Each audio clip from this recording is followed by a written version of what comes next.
À Gaza, plus de 14 mois de guerre et ce matin, des nouvelles frappes israéliennes ont fait 33 morts selon la défense civile. Parmi eux, 12 agents chargés de sécuriser des camions d'aide alimentaire. L'aide humanitaire sur place est très difficile et la population confrontée à la famine. Benoît Cristal et Rami Abou Jamous. La lutte pour pouvoir manger.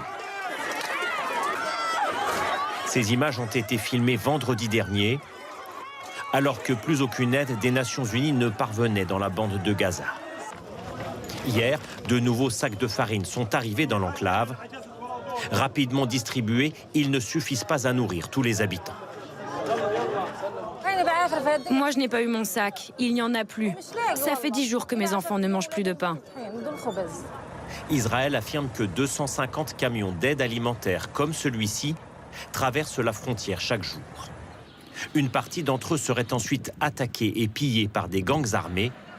Les Nations Unies réclament une sécurisation de leur convoi. Toute l'aide alimentaire est volée. Nos chauffeurs sont battus et même parfois tués.